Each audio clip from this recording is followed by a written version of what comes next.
kindly to take the seat. It will be a panel discussion and also a press conference after the panel discussion. This is organized by St. Xavier's College at Bula Lake, and the seminar is the role of youth in countering climate change.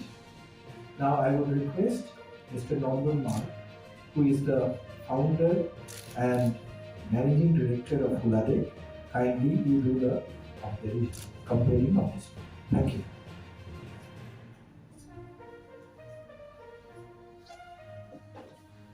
Good afternoon to everyone, members of the media, students, and the esteemed guests that we have on the dais today.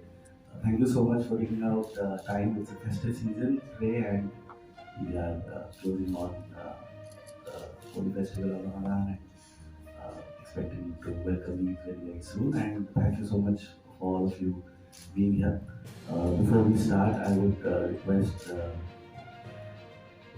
Father Sally to please share his thoughts and just insights for Father that many years ago I used to also roam these rooms of these colleges, and it's a pleasure to be back here, from as a student to welcome you on the dais on an event that's been organized by our organization along with yours. It is something that's a very, very personal, proud moment for me.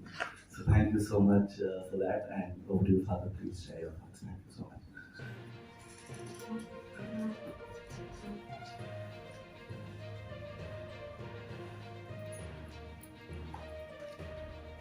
Thank you very much. Very good afternoon to all of you. A very warm welcome to all the panelists to St. Xavier's College.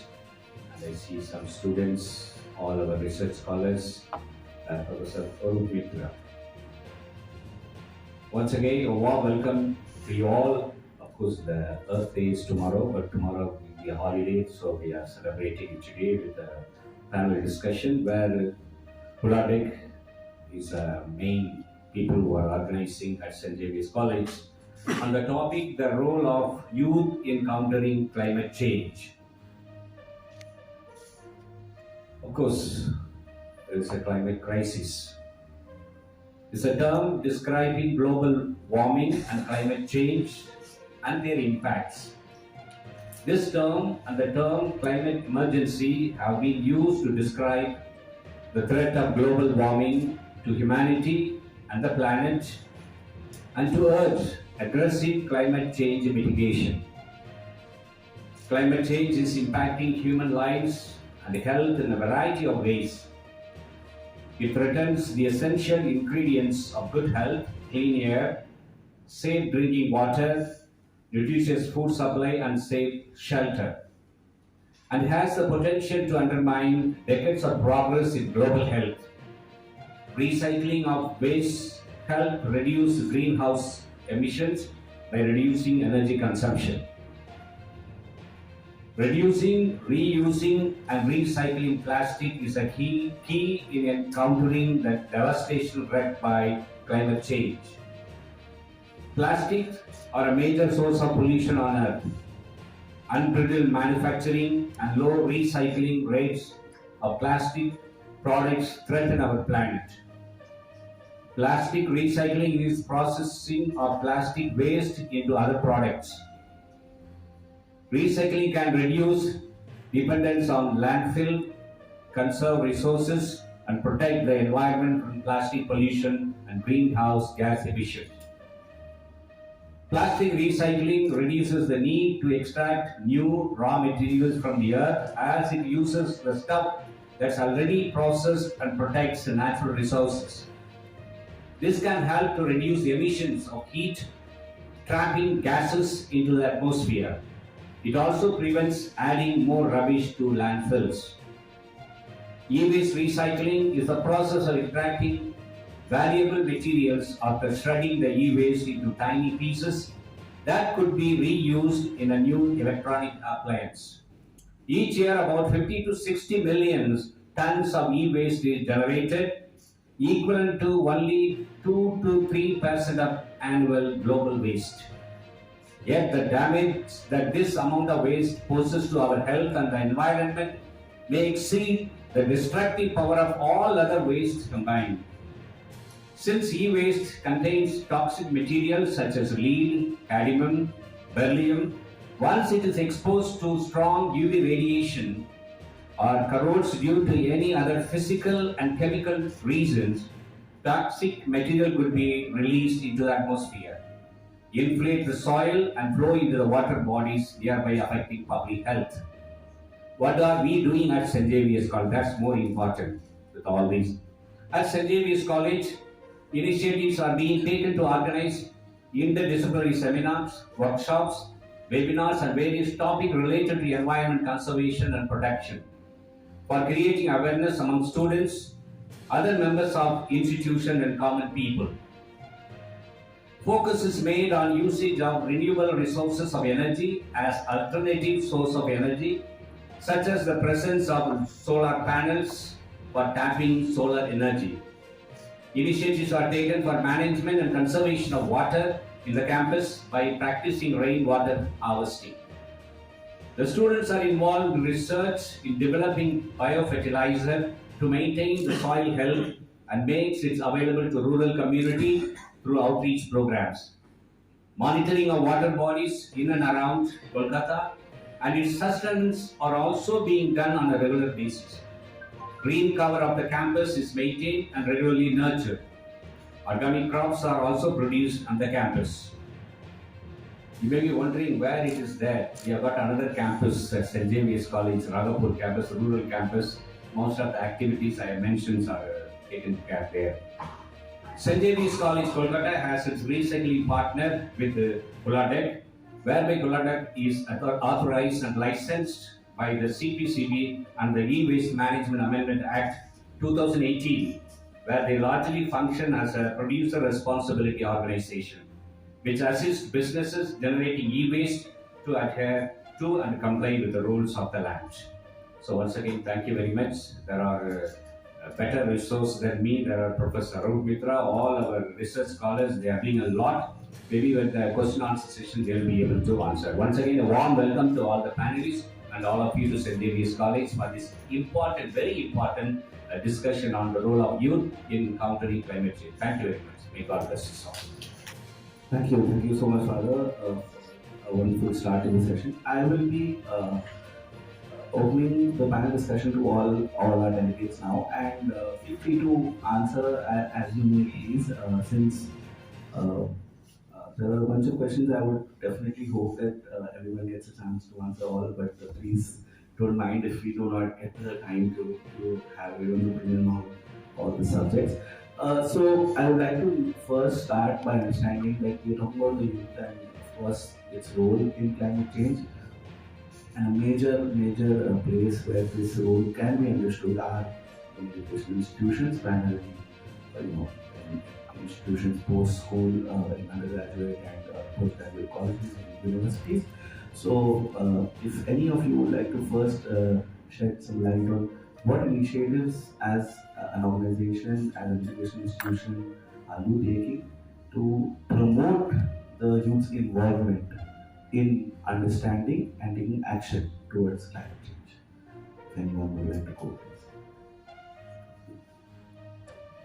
Manushi ma'am, maybe you want to.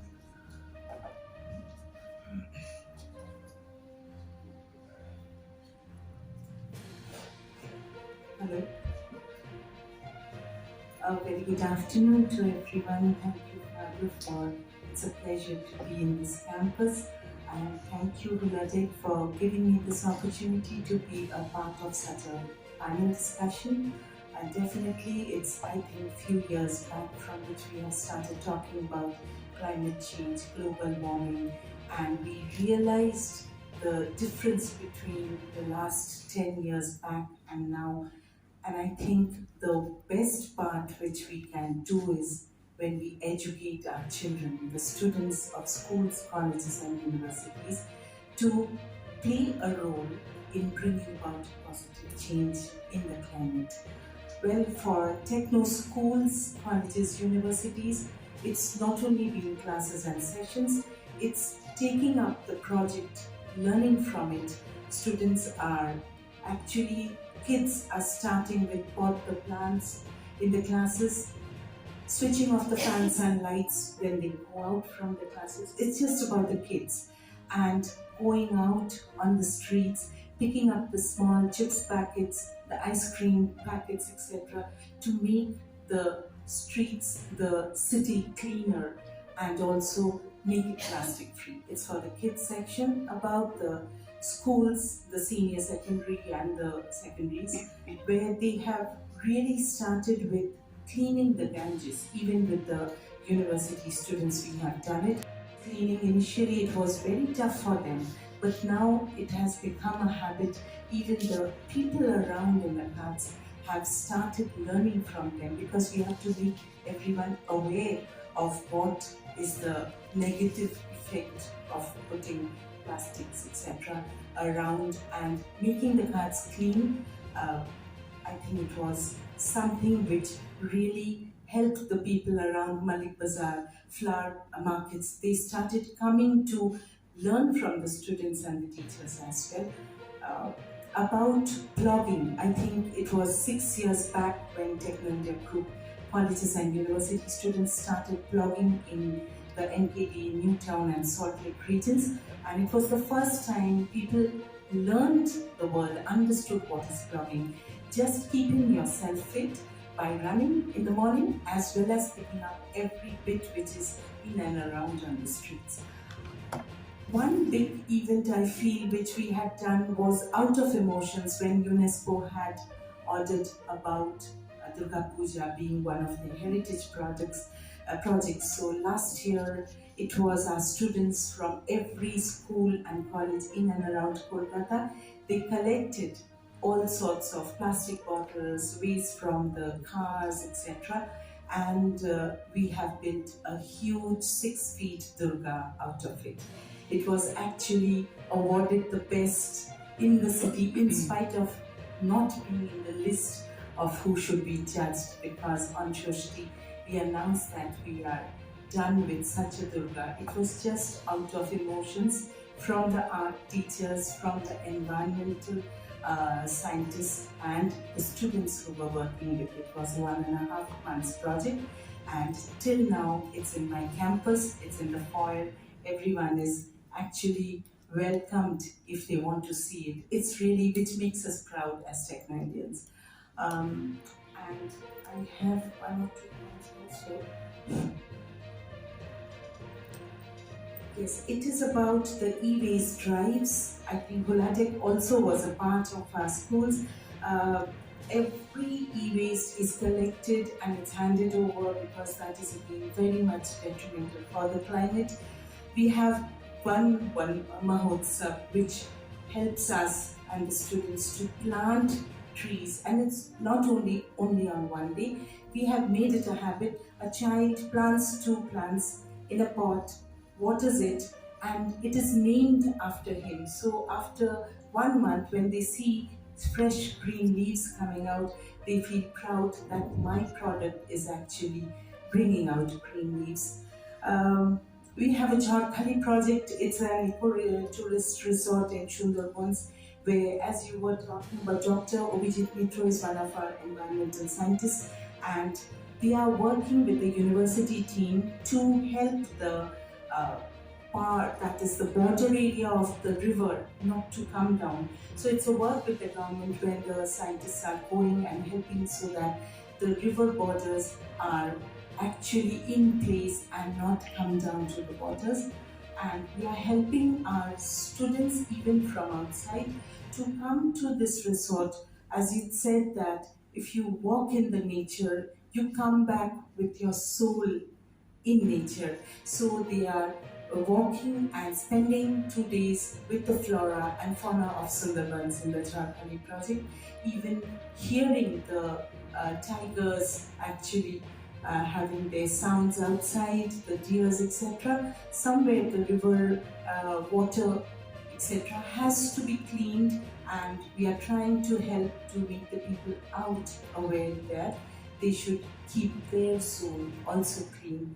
But it's just small ways by which we can help our the community to be clean, to be safe, and through us students we are trying to do. Thank you so much for this opportunity. Thank you. I would like to thank Father for specially hosting this occasion on such an important occasion of the World Earth Day, and Hulladek for organizing this and bringing so many institutes at the same platform for discussions and takeaways so that we can make the earth a better place to live in. JD Birla, as an institute, we have been incorporated, we have rather incorporated this subject as an environmental study, which was a mandatory subject across all the courses.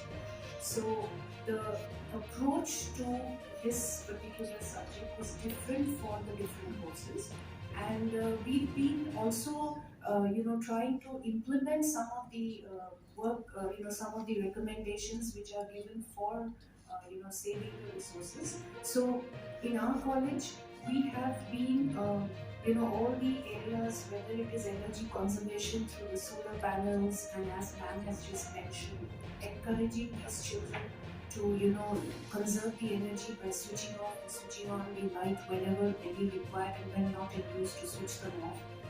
That we have been doing for a long time, and recently we converted the entire campus, with the LED lights, the energy saving lights. Now we are 100% energy saving in terms of the use of lights that we are having. The whole campus is there. And on top of it, when we also went in for an green audit. So the campus has been certified under the green audit, and we have submitted the report, and very good recommendations have come up, which we've already been taking.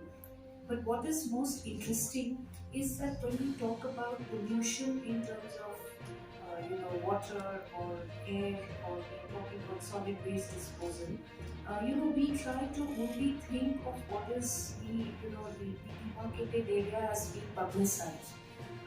One particular point is of course we know plastic is a menace to the environment. But what we do not try to focus on, there is other things which are even greater potent, or more, they have more potent to damage the earth than plastic. But the focus always moves on the plastic, because that has been promoted as a product that should not be there, and it should be plastic free. Coming from area which is one of the most polluting industries, my area is textiles. So, and we have a course on textiles in our campus. Unfortunately, we are not working on this area, where we are not talking about the textiles, especially the organic fibers like cotton being one of the most polluted fibers.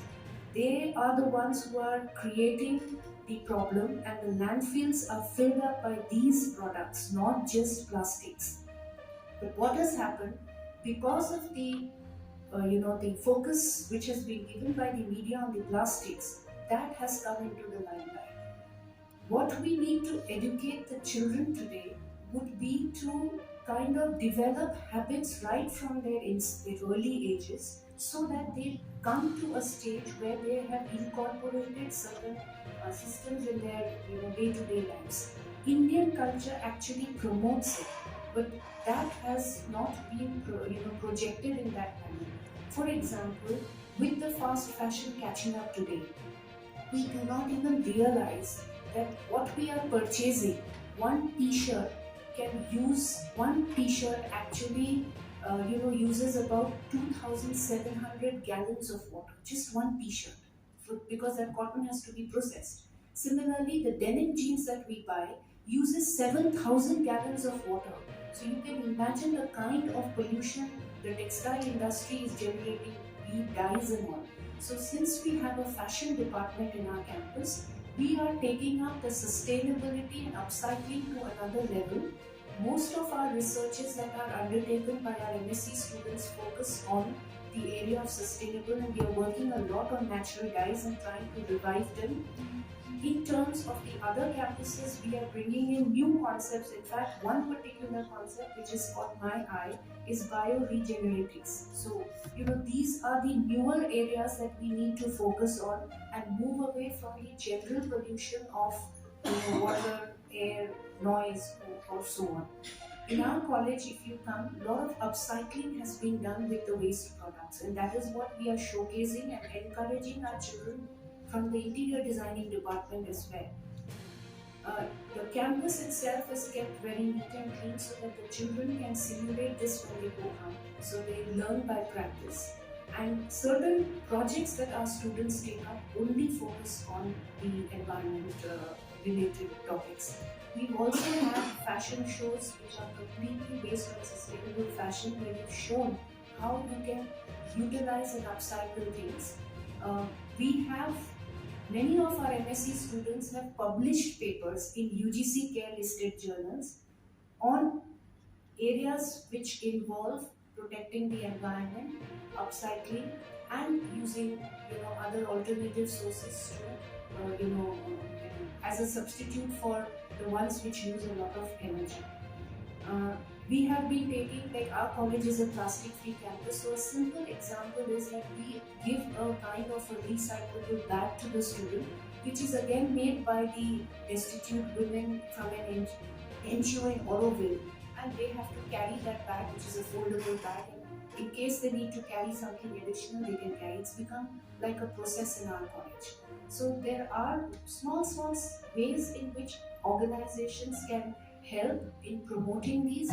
But what my focal point was that there are other areas which are not promoted and which we are unaware of, which are even more potent and more dangerous than just talking about plastics.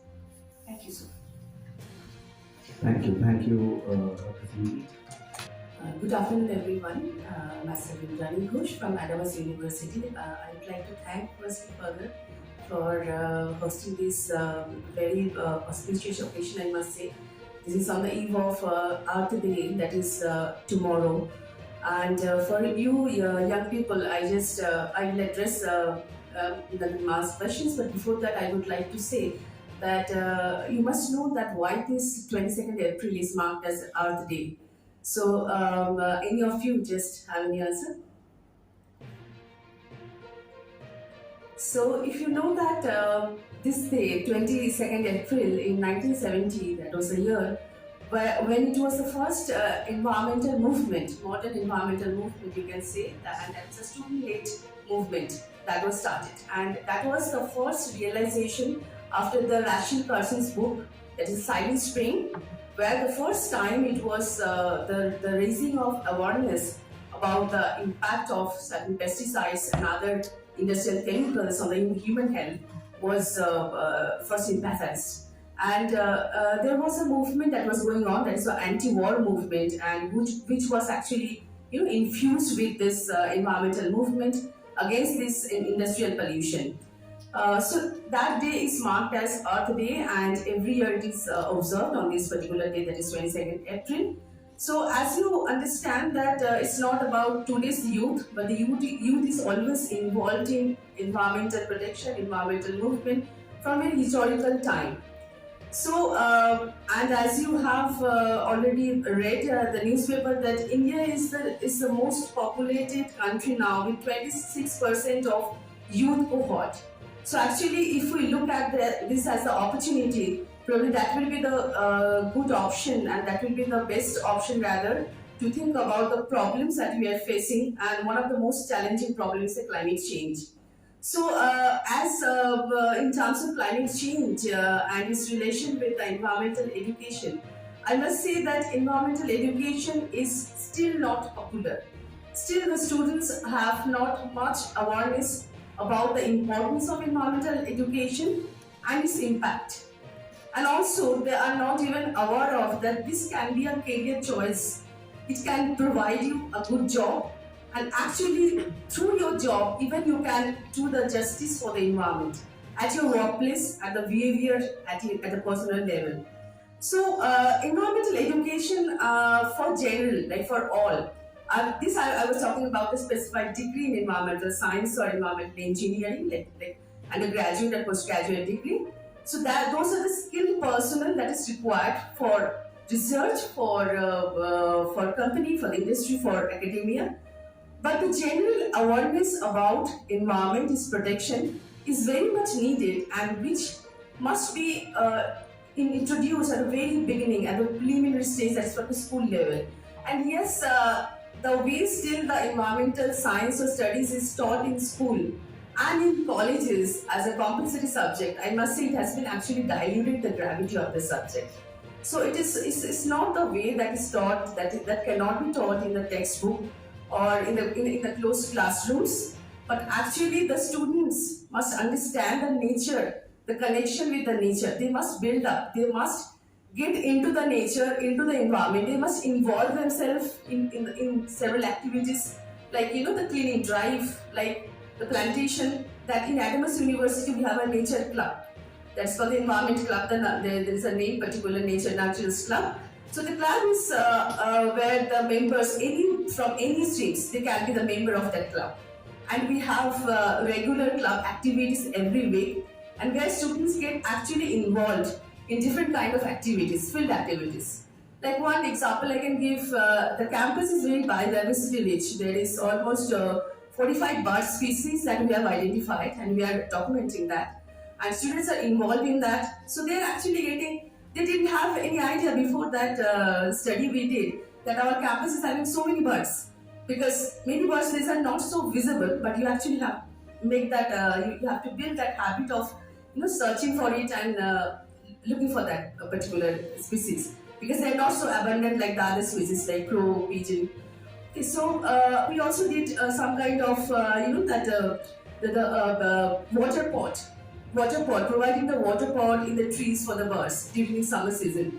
So in this kind of activities, students get involved. They actually involved. They build themselves this kind of responsibility, connectedness with the environment. The other way, the campus is very much animal friendly. That means the students, they are actually they understand that it's not about the priority or the right for the human beings, but the other animals, they are also having the right to live at the same space, right? So there are some kind of activities that is taking place. The dogs in the campus, they are being fed by the students, and this is actually taken as activities by the other club, like empathy club. So there are many club activities, like biotechnology club. They do making of that handmade paper from the waste paper, making of colors from that waste flowers. So several kind of activities, I believe that can only make the subject interesting, not just reading some definitions of pollution and ecosystem. That cannot help much. So activities is very much important from the school level to the university level. And I personally don't very much agree with this compulsory subject required at this college level. The subject, that the way it is taught, it can be taught till the school level, and the awareness that is required to generate, the connectedness that is required to generated, that can be done in the school. Actually should be done in the school. Thank you so much. Reverend Father, once again, it's an honor coming back to Xavier's. Been associated for over 2 decades with the undergrad, postgrad, and now the PhD company. So I always feel it's a homecoming for me. And thank you, Guladek, for organizing this particular event. So I'll just stick to the question that you have brought up. What we did, we had in our course CSR and sustainable development.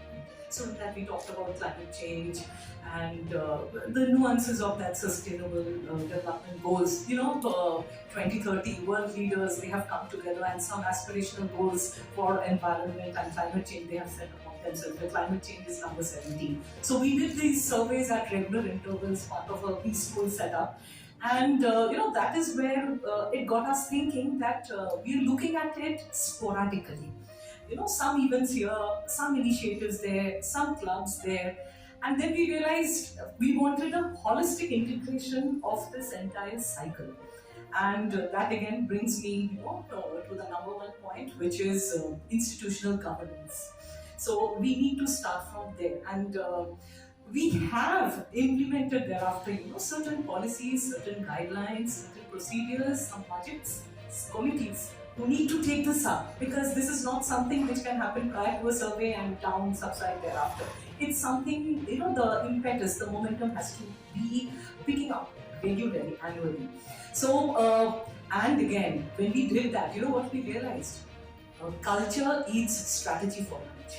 So you can have as many strategies as you want, put everything on paper. But when it is about implementation, execution, there is where you need behavioral, attitudinal mindset change. Expectations have to be, brought on the same page. So this cultural shift, it would be as something, if I have to give an example, when we're giving out laptops, students, staff employees, set this when we're giving it out at the outset, that if not in use, the laptop goes into power saver automatically. Some small initiatives, but this we need to drive from the top to the grassroots to make it happen. Then, so if number one is institutional governance, number 2 point is, bang on your point, what we talk about, it is teaching and learning. So we started off with this course, CSR, Sustainable Development, getting students some internship opportunities, live projects. And then you know what happened? So it was this year itself, we had industry coming in for live projects, and they said something in ESG space, environment, social governance space.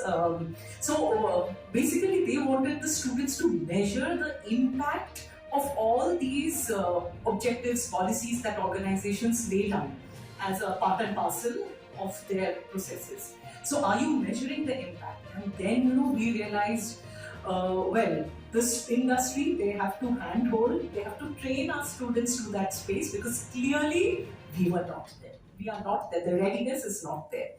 And so then we again went out to a particular consultant, Ernst & Young to be specific, and we said, okay, so why not we design a particular course? And so we designed a course, co-designed, co-delivered by E&Y. Why? Because there hasn't been sufficient research towards that end. And so while faculty members can give you the fundamentals, the theories, the models, ground reality, what is happening, what are organizations doing, what are manufacturing organizations doing, supply chain, operations, how are they looking at the impact? That is where we realized we have a gap. So we got them in, and as we speak, the course has just completed. Some of our students, they had gone in, for life projects, and on an anecdotal note, I don't mind sharing with you. So they came back after 3 months. I said, no, we want them to continue for the next 2 months, summer internships. I said, they're already interning somewhere else. No, we want them here. Please understand, first 3 months, what we did to them is, we taught them more. Because we had to take them through the process, handhold them, teach them what is expected. So now that we have trained them, next 2 months, we expect them to work for us. So what was initially a 3 months live project has actually gone down to plus 2 months internship, plus 6 months in all. So education, are there career options? Yes, they are. Industry, well, they are looking at handholding HAIs, higher educational institutions in this process, and together we're looking at building the stage forward. Thank you. Everything is broken. It's a famous line of a John Bob Dylan song, which was sung at Woodstock Festival.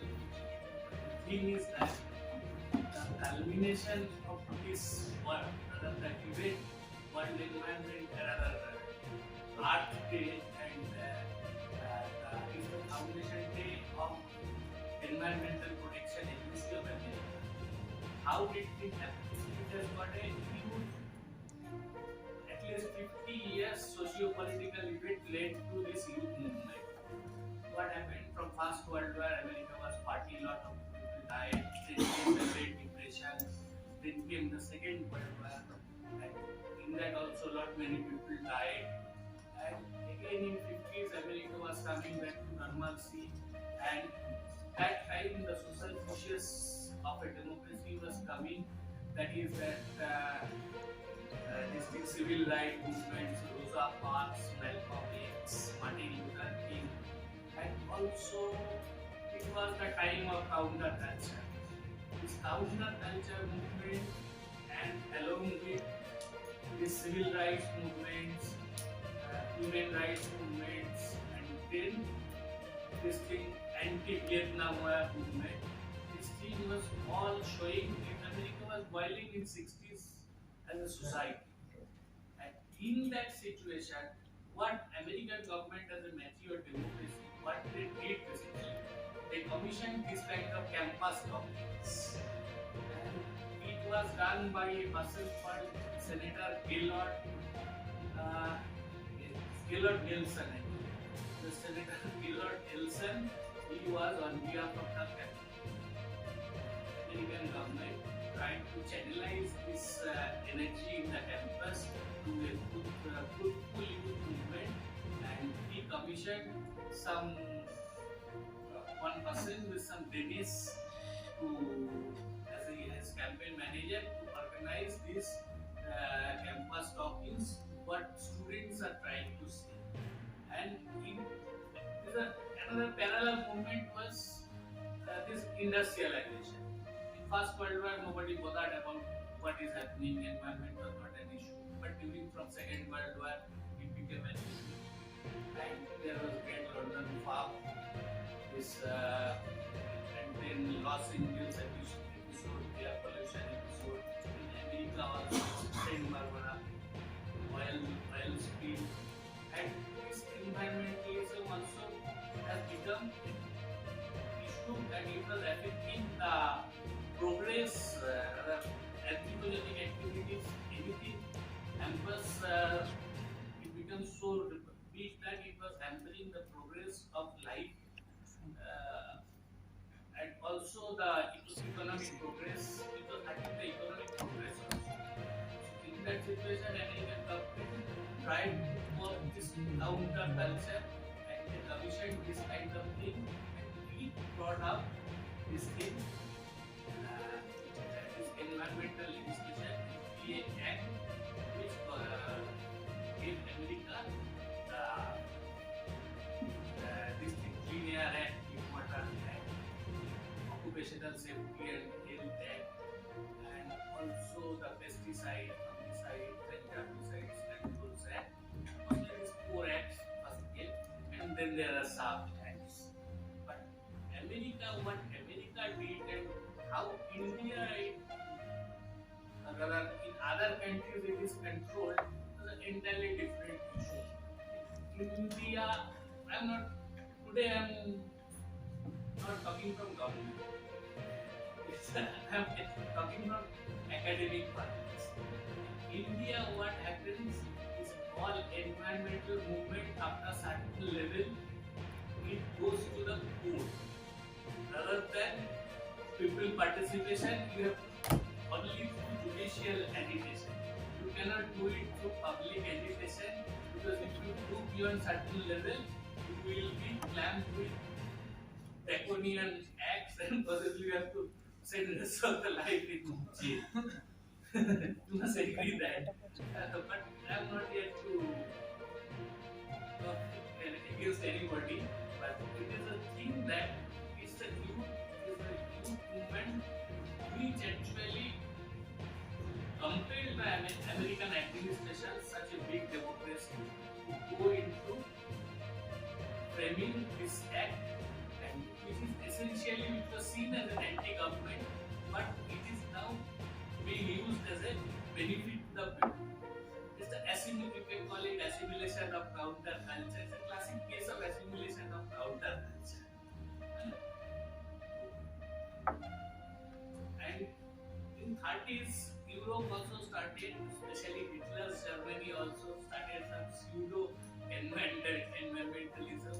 Germany, Hitler was the first to introduce the animal rights act in Germany, but the thing is that all famous studies like Kula and Welling and they are all heavy handeds. And one hand they are professing about the environmentalism or other protection of animals, and even they are using human skin as their to make their money pass and do by okay. And there also the obsession with cow is not also only with India. Hitler or Germany was very obsessed with cow, and they thought that the predecessors of cow was oryx, which is the scam of this Arrow and Harappa, and genetically gone back to that Oroks and released you in German forest, and those Oroks ultimately killed people and vegan is better. They could not sustain in the forest. And also the thing is that in one hand we are protesting environmentalism, and in practicality we are starving of food and kill almost all the animals in German forest, and Germany doesn't have anything, any animal in forest right now, still today. all the antelopes, all the herbivores, everything was written by them because they were starving the second one. So these are pseudo-environmentalism. These are also government intervention into environment space, but delivering nothing or rather doing what they are promising. So government is a very different thing. Government is at the power who is there, how he is perceiving the situation, and whether his intention is good or bad, only time can say. We can do law, we can have legal tool. As a government employee, I am bound by the law. I cannot become an environmentalist and say that this thing cannot be done. But when I am in chair, I am abided by the government rules. Rather Environment Act, I cannot go beyond that. But at political level, what they are thinking is much more important. And in political system, the long-term implication of understanding the environment and taking the policy according to the need of the people in 50 or 100 years, that is lacking because our politicians are not that far-sighted or not that educated to understand the other nuances. Okay, unfortunately, but it is true. And then I will conclude my lecture with one line of famous John Denvershop, that is, let there be art today. Thank you. Forget about NAC, forget about your degree, forget about everything else.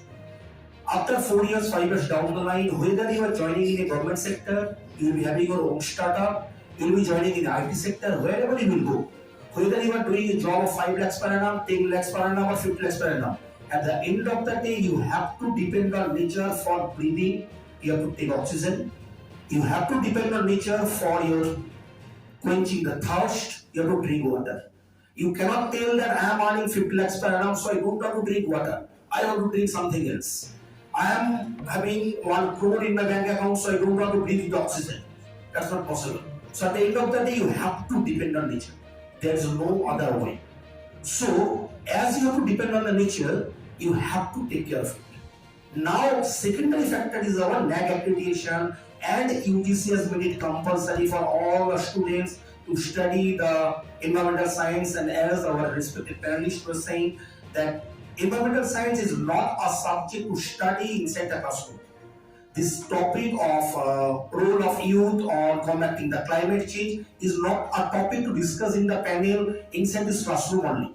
It is a topic to implement in the real life.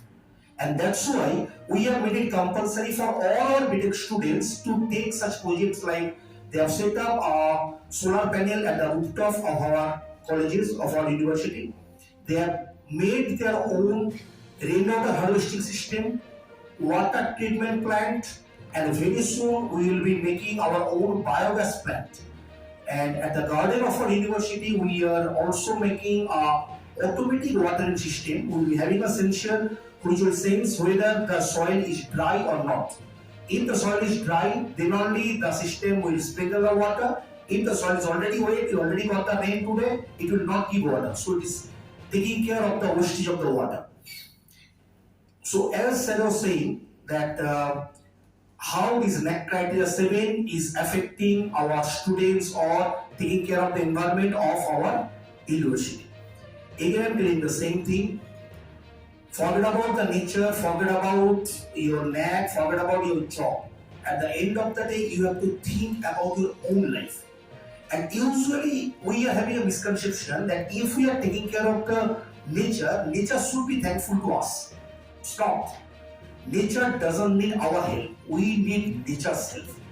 And during the last 2 years of COVID-19 lockdown, we have realized that even when our human beings were not there, nature was surviving, nature was there. It was very much there. So nature doesn't need our help. When we are not taking care of the nature will kick us out. So don't think that you have to take care of the nature and the nature should be thankful. No, you have to take care of the nature so that the nature will allow us. The topic of today's panel discussion is role of youth because the youths are our future citizens. So different majority of responsibility depends on youth. It is on the soldier of the youth. But at the end of the day, it is the responsibility for all of us to take care of the nature. Not for the nature, but for saving your own life. We all are very selfish. So when somebody will tell me that this will save your own life, then I will do that. So to save your own life, you have to take care of the nature. There is no other alternative. Thank you so much. This criteria has been included in NAC under the 7 criteria and carries certain mandate. It's a mandatory question. You cannot skip this criteria. That's the most important part of it.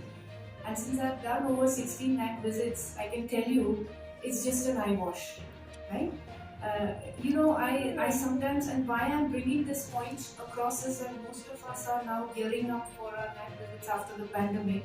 What actually happens is, I really do not know why this was associated with colleges in the first place. Because if you're trying to see the colleges having sustainable practices rather than just talking about environment, we need to just not have environment, we need to talk about sustainability. So if that be the case, those questions could have been incorporated. But in the name of rainwater harvesting, I have seen it in 3 colleges, they've just got a pit dug up and they call it rainwater harvesting. If they have 2 or 3 solar panels, you get your entire grades. Whether those solar panels are working and generating the electricity in terms of replenishing what you are using. So you see, this particular point, since that question came from NAC, these questions, waste management, whether yes, what is important is specifically the colleges having generating biodegradable wastes or generating biohazardous waste. It is an important thing for them. But today, if you look at a management organization or if you're looking at a college, like just having college as a faculty, I really do not understand why your grading in terms of your ranking should be, and it carries quite a bit of weightage. That's my personal opinion to everyone. I can tell you it is a complete eyewash when you go for visits. No, but at the same time, they need documents where you are supplying the power, excess power to the grid. So if it is not documented, then naturally. So what happens is, I'm letting you know that when the DBV is done, if you have a solar panel and if you document that you have a solar panel, you get your points there. Whether you actually have converted that energy and you're utilizing it and you're saving energy, that generally is not checked out. And during the peer review, that's what I'm saying. That's what I'm saying. That even since we have over 10,000 colleges, let's put it, classifying them, everyone to do this is something which I think is debatable. That's the point of view. Yeah. But yes, we should promote these cultures among students. But whether the college is actually, you're not generating any waste. You've just got the theoretical lectures like areas like commerce and other subjects. But you are supposed to get management. You will lose your marks if you don't get it. That's where my objection is. This is Mo Mitra representing iLead. Thank you, Hulatech and St. Xavier's College for inviting for today's panel. And specifically coming to the point of NAC, I think we had a lot of things, a lot of conservation exercises, because Mr. Chopra, who is our president, he is someone who is a natural conservationist, and he's someone who is already interested in recycling, upcycling. So in our college, it is a very top-driven initiative. And when we sat down, and I am kind of heading criteria 7 for my college. So when I sat down to check what all things we have gaps and what are the areas we have to kind of match up to, we realized we have done a lot of things. So whether it is solar energy, whether it is waste cycle recycling, and a lot of other recycling exercises, including some of the syllabuses that we have designed with Macaut. in fashion, in sustainable fashion specifically, in sustainable interior design, specifically a syllabus in entrepreneurship which has sustainable business practices as dedicated papers, and also a specific paper in real estate management on how to come up with sustainable buildings of the future. These are initiatives we had already taken, which we can now kind of consolidate, and we can do much more. And specifically now with specifically the NSS team, we are actually going out of our way to kind of do three specific plans. I wanted to actually talk about them, which we discovered: Areca palm, money plant, and a plant called mother-in-law's tongue. I think it's also called snake plant. These are three plants which are we see every day here and there, in our house also probably. These are the three plants which should be around us because they produce most oxygen also. So this is